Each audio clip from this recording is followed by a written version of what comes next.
ஒரு சமயம் இந்திரலோகமே வருத்தத்தில் உறைந்திருந்தது.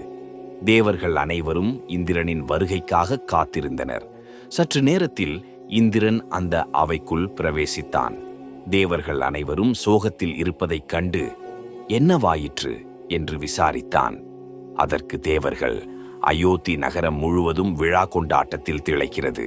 அயோத்தி மக்களும் மிகுந்த சந்தோஷத்தில் மிதக்கின்றனர் என்றனர் தேவர்கள். அதற்கென்ன என்றான் இந்திரன். தசரதன் மகன் ஸ்ரீராமனுக்கு பட்டாபிஷேகத்துக்கான நாள் குறித்து விட்டனர் என்றனர் தேவர்கள். சரி, அதற்கென்ன என்றான் தேவர் தலைவன்.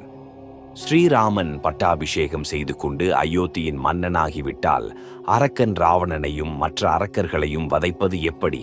ஸ்ரீராமபிரானின் அவதார நோக்கம்தான் என்னாவது என்று வருத்தத்துடன் கேட்டனர் தேவர்கள். சரி, இதற்கு நாம் என்ன செய்யலாம் என்று அதிர்ச்சியோடு கேட்டான் இந்திரன். பிறகு நெடுநேரம் யோசித்துவிட்டு ஒரு முடிவுக்கு வந்தவர்களாய் தேவர்கள் அனைவரும் சேர்ந்து பிரம்மதேவரை சந்தித்து தங்கள் நிலையை அவரிடம் எடுத்துக் கூறி அவரின் உதவியை கோரினர்.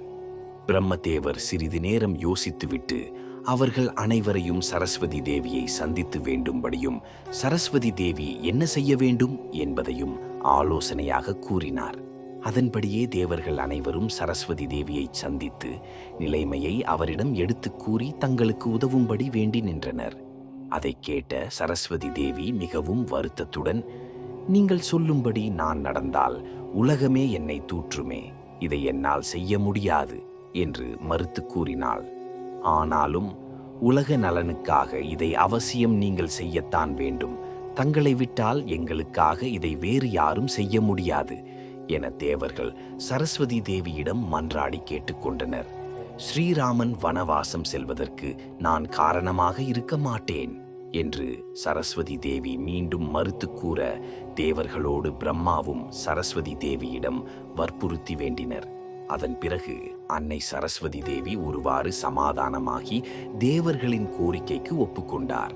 மேலும் ஸ்ரீராமன் வனவாசம் சென்றால் ராமாயணம் எனும் புனித காவியம் இப்பூமிக்கு கிடைக்கும் என்ற சந்தோஷத்தில் தேவர்களின் கோரிக்கைக்கு சம்மதித்தார். சாட்சாத் கலை மகளாம் சரஸ்வதி தேவிதான் மந்தரையின் ரூபத்தில் கைகேயின் மனதில் பரதன் நாடாள வேண்டும், ஸ்ரீராமன் வனவாசம் செல்ல வேண்டும் எனும் நச்சு ஆலோசனை ஊட்டினாள் என்னும் புதிய கோணத்தில் விளக்கம் அளிக்கிறது துளசிதாசரின்